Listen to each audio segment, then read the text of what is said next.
ስግጥ ፍምስ የሚለው ቃል ለምን በጣም ብዙዎችን ማናደድ ቻለ?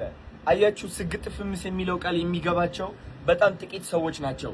እነዚህ ሰዎች ደግሞ ውስጣቸው ላይ የሆነች መንፈስ አለች፣ ሹክ የምትል ማለት ነው። ይህ ህይወት አይገባህም፣ ይህ ኑሮ አይገባህም፣ አንተ የተሻለ ህይወት፣ የተሻለ በረከት፣ የተሻለ ደረጃ መድረስ አለብህ። ግን እነዚህ ሰዎች ሰዎችን ይፈራሉ። ግን እነዚህ ሰዎች ይሉኝታ አላቸው። ግን እነዚህ ሰዎች ለመከበርና ለመፈቀር ብለው ራሳቸውን የከዱ ናቸው።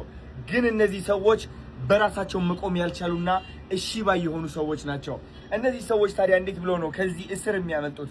እንዴት ብለው ነው ህይወታቸው የሚቀይሩት? እንዴት አድርገው ነው የሚቀይሩት? መሰገጥ ይጀምራሉ።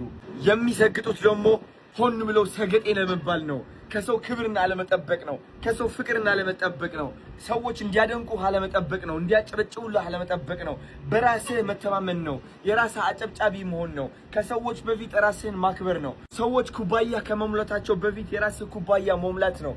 ስግጥ ፍምስ ስንል በጣም ብዙ ሰዎች የሚናደዱና ይህ ሐሳብ የማይቀበሉት ናቸው። እነዚህ ሰዎች ደግሞ በጣም ለውጥ የማይፈልጉ ሰዎች እንደሆኑ ተረድቻለሁ እኔ።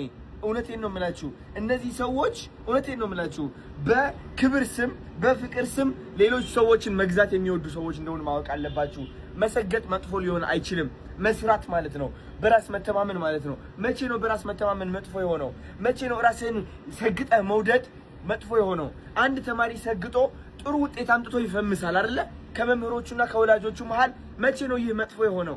ለምንድን ነው ሐሳቡ እንዳይገባችሁ የምትፈልጉት? አንዳንዶቻችሁ ሐሳቡ ግልጽ ነው፣ ወጣቱም ገብቶታል፣ እንዳለ ህዝቡ ገብቶታል። ልንገራችሁ። ስለዚህ ስግጥ ፍምስ እንዳለን ህይወታችንን እንቀይራለን።